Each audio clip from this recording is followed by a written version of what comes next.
Olá, está começando o Religare Conhecimento e Religião. Hoje nós vamos conversar sobre a prática da cremação e qual é a posição da Igreja Católica.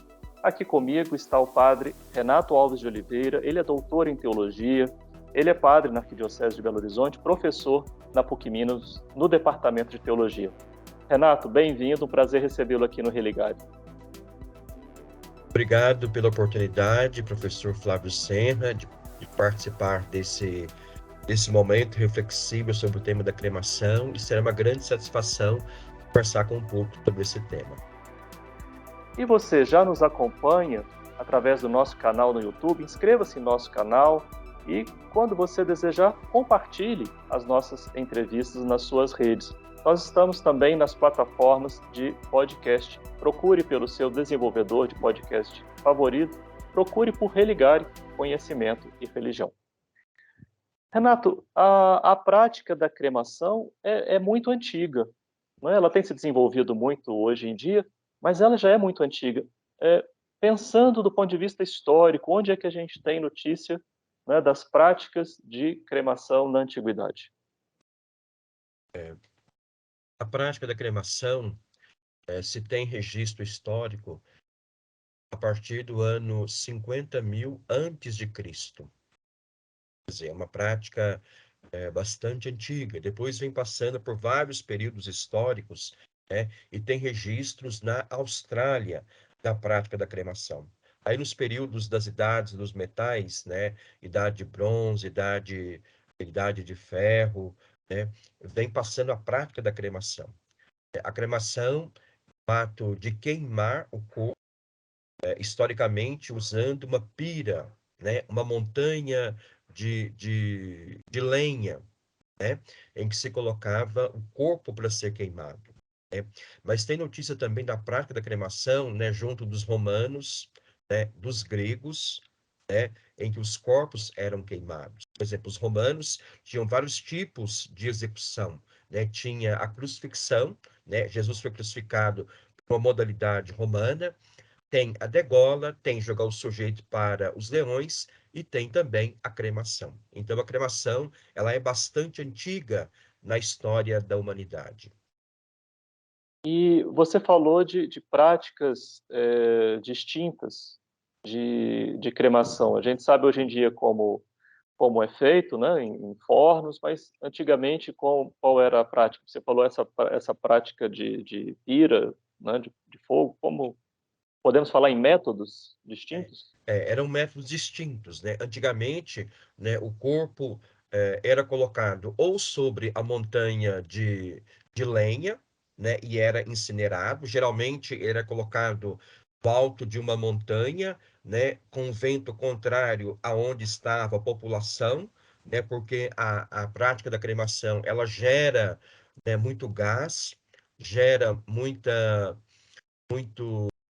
material tóxico. Então, ela era feita no alto de uma montanha, contrário ao local onde estava a população. E os métodos mais modernos, a partir aí do século XVIII, a prática da cremação é feita em fornos, né? O corpo é incinerado através de gás, né? O corpo também tem a liberação de gases como, né, gás carbônico, amoníaco. Esses gases são filtrados por filtros nos fornos crematórios, né? Então, os fornos, eles datam aí do período do século XVIII, né? Começam a surgir sociedades cremacionistas e também fornos crematórios, né? Na Europa, na Itália, na França, na Alemanha, na Áustria, né? São as primeiras sociedades em que a cremação começa a ganhar visibilidade. É, nós podemos fazer alguma associação entre a prática de cremação e rituais religiosos, crenças religiosas, distintas crenças religiosas? É interessante que, por exemplo, historicamente, a cultura semita, a cultura judaica, a cultura cristã frearam a prática da cremação, né? Ela vinha desenvolvendo até o período romano, né? O período grego, porém, com o nascimento da cultura semita, judaica, a cultura cristã, houve um freamento, porque tanto o judaísmo quanto o cristianismo, eles incentivam o sepultamento. Então, isso foi um freio de mão puxado na prática da cremação. Mas tem religiões que incentivam a prática da cremação, como, por exemplo, né, o hinduísmo, né, o budismo. Né? No budismo e no hinduísmo, a prática da cremação ela é bastante antiga. Do ponto de vista do judaísmo e do cristianismo, há uma mudança de postura com relação, ou ainda se mantém a mesma posição crítica com relação à prática da cremação? No caso do judaísmo, a posição se mantém a mesma. O judaísmo e também o islamismo são contrários à prática da cremação, porque são religiões que entendem que o corpo ele é um santuário sagrado, ele tem uma dimensão sacra, e então não pode ser lançado ao fogo. Seria uma agressão a Deus a prática da cremação. Já no caso da Igreja Católica, a posição mudou, né? A Igreja Católica, no período medieval, aí no século XIII, ela dizia que quem assinasse um contrato do corpo ser incinerado poderia ser excomungado, né? E depois, no século XVIII, quando surgiram as primeiras associações cremacionistas na Europa, a Igreja Católica sempre se manteve contrária. Né? Também, no início do século XX, a Igreja Católica se manteve ainda contrária, mas a posição da Igreja Católica mudou na década de 60. Né? Em 1963, ela lançou um documento através da Congregação para a Doutrina da Fé, né, dizendo que a Igreja não era mais contrária à prática da cremação, mas a Igreja Católica incentiva o sepultamento. Né? Porém, a prática da cremação, ela não é agressiva, ela não é contrária à crença da ressurreição. Então, a Igreja Católica passou de uma posição de rejeição, de excomunhão. Na Igreja Católica, no período medieval, até o início do século XX, quem decidia ser cremado era excomungado, não recebia rituais religiosos, a pessoa não poderia celebrar missa na intenção dela, não poderia ter uma sepultura religiosa, né? Então, tinha uma série, né, de proibições com quem decidia ser cremado. Porém, a posição da igreja mudou e se mantém até hoje, tanto é que no Código de Direito Canônico, que é o código que rege a vida da Igreja Católica, de 1983, também orienta que a Igreja Católica não é contrária à prática de cremação, a não ser que a pessoa deseja ser cremada por uma recusa da crença nos dogmas cristãos. Por exemplo, eu não creio na ressurreição da carne, por isso eu quero ser cremado. Recentemente, a Igreja Católica chegou, inclusive, a emitir algumas orientações para os fiéis a respeito da cremação. Isso, Flávio. Isso foi em a Congregação para a Doutrina da Fé em 2016, mais em Isso. relação à questão das cinzas, né? Porque hoje, muitas pessoas que decidem serem cremadas, elas pedem que as cinzas, porque na verdade, depois que o corpo é cremado, o ser humano ele vira fertilizante, né? Depois, o resultado das cinzas tem cálcio, tem fosfato, tem fósforo, tem nitrogênio. Então, isso pode adubar a terra. Né? Então, muita gente decide ser cremada e pede que a cinza seja jogada, por exemplo, numa planta. Né? Tem gente que deseja que a cinza se torne diamante. Né? É possível fazer isso. Tem gente que decide que a cinza se torne peça ornamental em vaso. Tem gente que decide que a cinza seja misturada com óleo e passe sobre uma foto da pessoa que foi cremada. Então, diante desse ambiente, a Igreja Católica lançou um documento dizendo: olha, as cinzas não podem ser dispersas no ar, na terra e nem na água, né? Elas devem ser conservadas em um lugar sacro, de forma respeitosa, elas não devem ser distribuídas aos familiares, mas devem ser conservadas em um lugar digno, em respeito à pessoa falecida. Ou em um columbário. Columbário é um lugar onde se coloca cinza, onde se deposita cinza, né? Ou então em uma igreja ou um espaço respeitoso. Então, a Igreja Católica lançou esse documento pedindo um respeito e não uma banalização, uma vulgarização em torno da dispersão das cinzas do meio ambiente. É porque hoje tem até urnas hidrossolúveis, né, em que você pode lançar no meio ambiente, na água, de modo que a urna ela se decompõe e não tem impacto ambiental. Entendi. Muito bem, nós estamos conversando no Religare de hoje sobre a prática da cremação e a posição da Igreja Católica. Nosso convidado, o Padre Renato Alves de Oliveira, ele é professor do Departamento de Teologia da PUC Minas. Nós vamos fazer um rápido intervalo, voltamos já.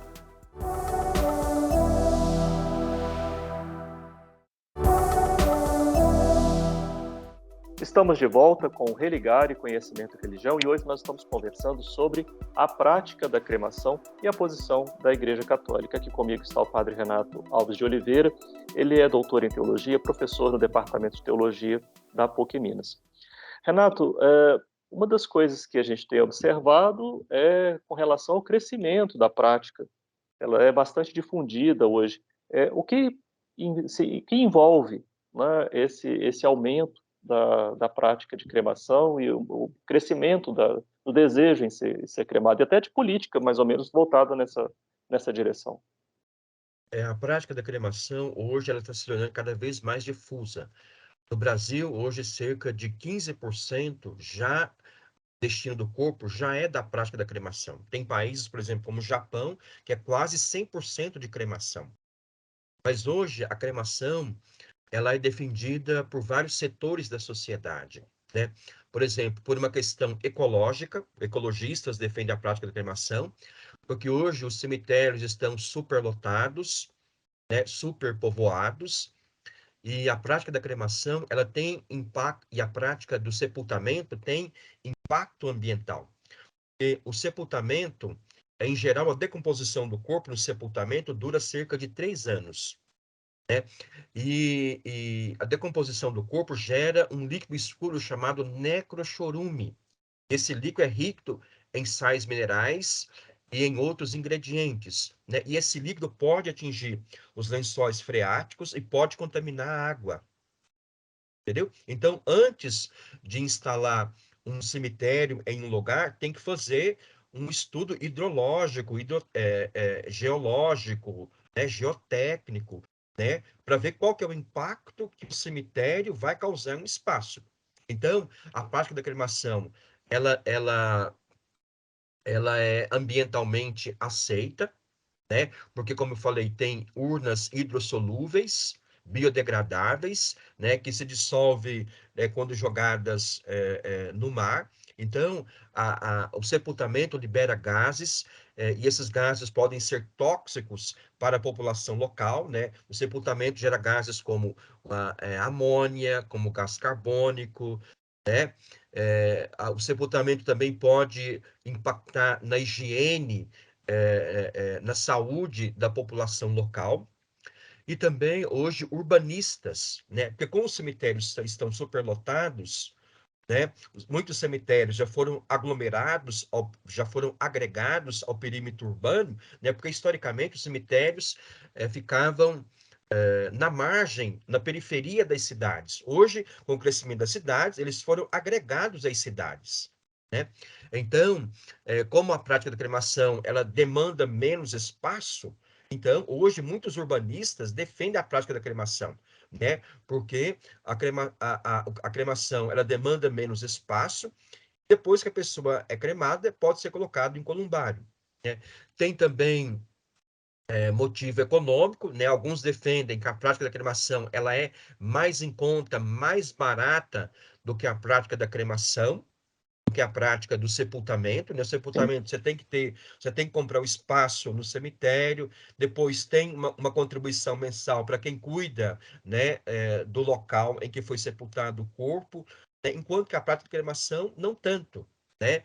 Então, hoje, alguns defendem que até por uma questão econômica e também por uma questão de saúde pública, né? Porque muitas vezes, né, antigamente, se sepultava as pessoas e muitas pessoas eram veladas em casa, né? Então, isso é muito perigoso, né? Principalmente em períodos de pandemia, de epidemia, né? O sepultamento ele é muito perigoso. Bem, você falou de uma mudança, vamos concentrar no caso da Igreja Católica, né? Uma mudança na posição da Igreja Católica ocorrida no século XX. Isso implica alguma mudança no ponto de vista da posição teológica a respeito da morte ou da ressurreição? Como que esse tema pode ter influenciado essa mudança? Porque possivelmente a igreja era contrária porque entendia a ressurreição de uma forma fisicista, né? O corpo que ressuscita é o corpo físico, é a estrutura física, né? É, e posteriormente, possivelmente, a igreja mudou de posição porque entende que o corpo que ressuscita não é o corpo físico, né? Se fosse o corpo físico, por exemplo, alguém que não tem uma perna nessa vida, também não vai ter na vida ressuscitada, na vida escatológica, na vida pós-mortal. Então, a ressurreição não é do corpo físico, mas o corpo é muito mais do que uma estrutura física. O corpo revela a nossa identidade. O corpo é um conjunto de relações. O corpo é a minha relação com o mundo, com o tempo, com a criação, com o outro, com a dimensão mortal. O corpo é um conjunto de relações. Então, o corpo da ressurreição não é um corpo físico, né? Mas é um conjunto de relações, é a minha identidade, é a minha subjetividade que permanece na vida pós-mortal. Então, possivelmente, essa mudança da Igreja Católica se deve à passagem de uma compreensão materialista, fisicista da ressurreição para uma compreensão mais teológica e também por uma mudança na compreensão de corpo. A passagem de uma compreensão fisicista, biologicista, para uma compreensão mais relacional, mais social, mais teológica, mais filosófica do corpo. Nesses termos, o que significa falar em ressurreição? A palavra ressurreição, na sua origem, significa levantar, ficar de pé. Ressurreição, primeiro, só pode ressuscitar quem passa pela experiência da morte. O corpo que morre, ele está destinado a ressuscitar. A ressurreição é a conservação da vida numa outra esfera da existência. É a vida que permanece em uma outra esfera da existência. Esse corpo que padece a morte está destinado a ressuscitar. Por exemplo, tanto o judaísmo quanto o cristianismo creem na ressurreição, né? A ressurreição, ela é um núcleo da igreja cristã, é o núcleo do cristianismo. Então, a ressurreição é, é, é que esse corpo que está destinado à morte, essa pessoa que morre, ela está destinada a ressuscitar, a estar permanentemente diante de Deus. Não é somente a alma que ressuscita, é o ser humano todo que ressuscita. A ressurreição diz respeito ao ser humano todo, e não somente a alma. É o ser humano todo, em corpo e alma, que ressuscita. A ressurreição significa que esse ser humano que passou pela experiência da morte, ele, por uma ação de Deus e pela mediação da ressurreição de Cristo, está destinado a permanecer eternamente junto de Deus. Então, quem ressuscita é o ser humano todo e não somente a sua alma. Em que essa posição da ressurreição, apresentada, como você disse, por judaísmo e cristianismo, difere de outras concepções com relação à vida eterna, à vida após a morte? A diferencia, por exemplo, da, da reencarnação, né? Porque a reencarnação, o corpo não participa da vida pós-mortal. No sentido da reencarnação, o que permanece na vida pós-mortal é somente a alma. Mas só que isso tem uma visão pejorativa do corpo, porque o corpo é lançado ao sacrifício da morte e a alma sobrevive eternamente. É como se a alma fosse a menor parte do corpo, né? E o corpo pudesse ser lançado ao sacrifício da morte, né? Enquanto que na ressurreição, a morte não é negada, mas ela é agregada à vida, e porém a morte ela é transformada, né? No caso da ressurreição, o que ressuscita é o corpo, é a pessoa toda. O corpo também participa, e não somente a alma, né? Então, para a reencarnação, é somente a alma que participa da vida pós-mortal. E para a ressurreição, não é somente a alma, é o ser humano todo. né, que está destinado a ressuscitar. Porque o ser humano, ele não tem uma identidade formada somente pela alma, mas é pela pessoa toda, em corpo e alma. O corpo é parte integrante do sujeito. Então, se o corpo é parte integrante do sujeito, o corpo que participou da vida terrena também vai participar da vida pós-mortal. Porém, não é um corpo na sua materialidade fisicista, é um corpo transformado. A ressurreição é a transformação da pessoa, é a transformação do corpo pela mediação da ação de Deus. É comum fazer uma associação entre o estilo de vida que a pessoa leva enquanto viva, né, e a situação da vida após a morte. Juízo, condenação, esses temas, né, fazem parte não só do imaginário religioso, mas da fé, né, de muitas pessoas. Que relação existe entre vida e vida após a morte? Então, na verdade, a fé cristã crê que a vida ela é única, porém dividida em duas etapas. Tem a etapa terrena, histórica, temporal, e tem a etapa definitiva. Então, a fé cristã crê que a vida é única, porém Sim. dividida em duas etapas. Uma etapa histórica e uma etapa ressuscitada, uma etapa pós-mortal, uma Não é etapa outra, né? escatológica. Exato.